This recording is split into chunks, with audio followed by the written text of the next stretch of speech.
In this special episode of 60 Minutes, we travel to Kigali, Rwanda with special guest Ben McKenna, an expert on the United Nations Assistance Mission in Rwanda, and Captain Paul Hudson, a former peacekeeper in Cyprus and member of multinational force and observers between 1998 and 1990.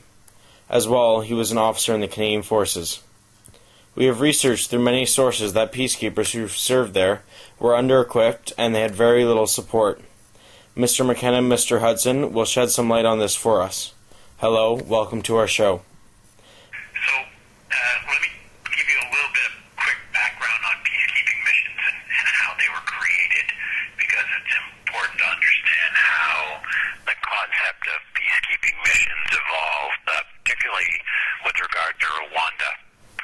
So, original peacekeeping missions were created and envisioned by Lester B. Pearson as a lightly armed force between two belligerent military forces that had reached a ceasefire. And the reason for that was that, in general, as military forces are looking out at each other across a no man's land, there's a natural evolution of hostilities, and small incidents can rapidly become large incidents, and that can lead to an overall escalation of violence. The idea of a peacekeeping force is to diffuse those points of tension before they escalate into all-out warfare. And so that's the whole idea behind a peacekeeping activity, and that's how it was originally proposed, and was very, very successful when first used in the, in the Suez Canal area I believe in the 50s. So what happened over time was that people believed that this concept of peacekeeping could be used to quell other types of activity and unrest throughout countries, and oftentimes it was probably misunderstood as to how it would work, and people tried their best to use that as a way to diffuse a volatile situation without really understanding what a peacekeeping force could do. Mm-hmm. And consequently, it also led to a variety of different, sometimes unfortunate consequences. I've been studying the mission and situation in Rwanda since it started in 1993 till it ended in 1996.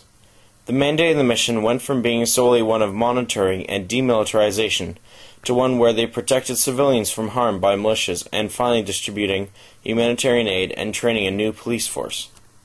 What is peculiar to me is that with all the experience the UN has had in peacekeeping, with almost all of their missions being successful, Rwanda was not successful.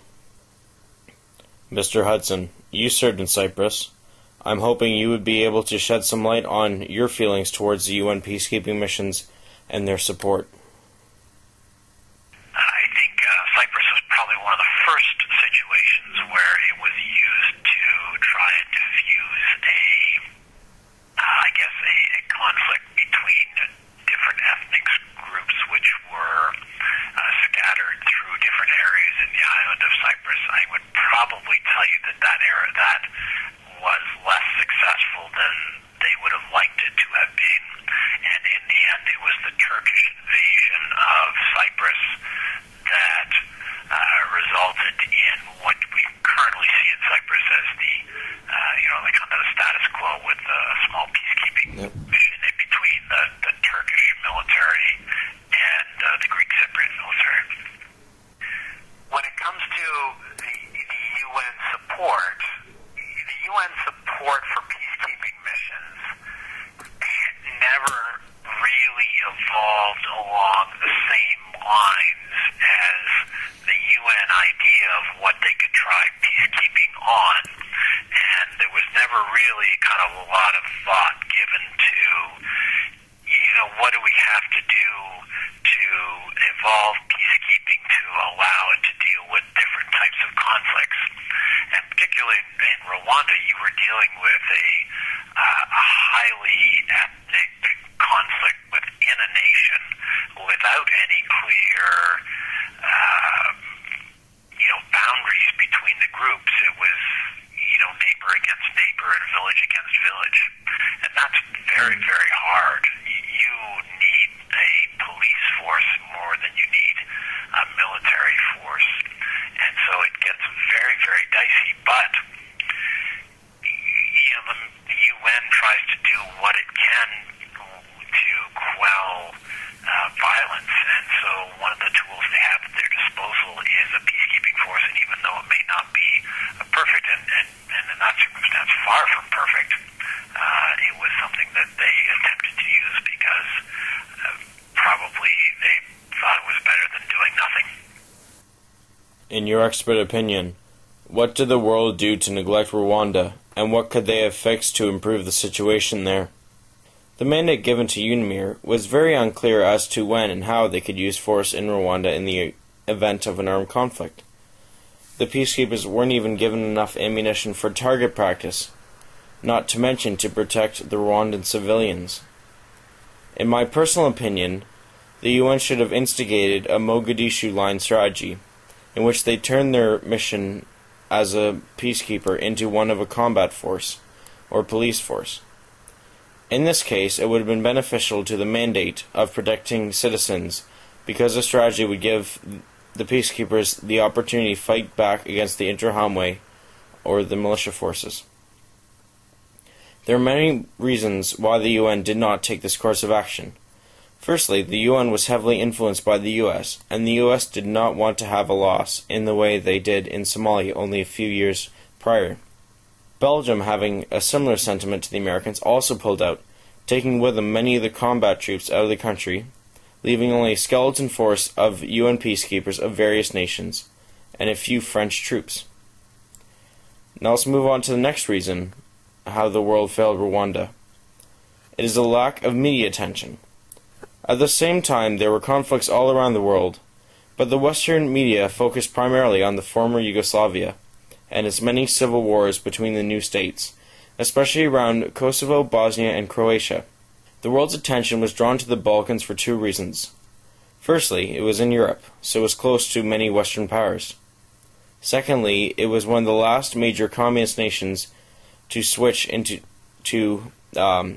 decompose into separate democratic governments, and was a priority to the US and its allies, including us here in Canada.